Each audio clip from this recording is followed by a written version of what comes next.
And John, we are watching what's happening in the market right now, all the volatility we've seen. But over the last year, the market has shifted so much more back to the value investor's place. You think that this is the changing tide for a while, that value is back and some of these high flyers are going to come back down to earth? I think the high flyers are going to continue to come back down to earth for sure. I think as we have higher inflation, high interest rates, it'll be very difficult for those high flyers to keep their PE multiples as high. So this PE multiple compression, I think, is real, and it's going to continue. What, if anything, are you doing differently as an investor? Are there things that look more attractive as some of the valuations have come down, or are you kind of sticking to your meat and potatoes here and your bread and butter? Well, we're working in our bread and butter, but there are some sectors there that have really gotten hurt. And some of our favorite sports-related teams, you know, something Mario Gavelli and I agree on. We love these sports franchises. And to watch Madison Square Garden Entertainment and Madison Square Garden Sports get cheap, Manchester United, the worldwide soccer franchise, has gotten cheap. Those are areas of pockets of opportunity.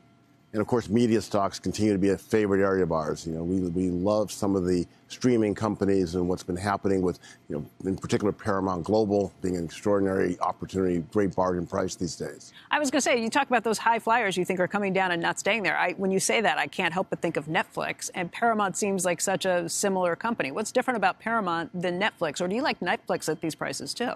No, we don't like Netflix. What we love about Paramount Plus is they are so diversified. You know, they've got CBS with all those franchises and NFL football and NCAA tournament, et cetera, all those great things. They've also, of course, they have Pluto, which is an extremely successful part of the whole mainstream now of advertising-related media. And then you have Showtime, and it's a total global enterprise. But having the news, the sports, and the content that Paramount brings is something that Netflix really can't compete with. We've had a number of Berkshire managers join us this morning.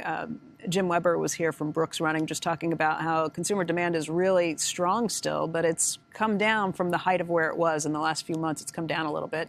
Still a lot stronger than pre-pandemic, but you've got a really good vantage point of the consumer, too. You're on the boards of both Nike and McDonald's, so you're looking at consumer demand. You're also looking at inflationary prices. What's your perspective on these issues right now? I think the consumer is spending more and more. With everything we see, people are in the stores, people are buying online, using all the digital capability that's out there to be able to access product. So I think the economy is very, very strong, and the consumer is very confident. I really do believe that. That's what we're seeing.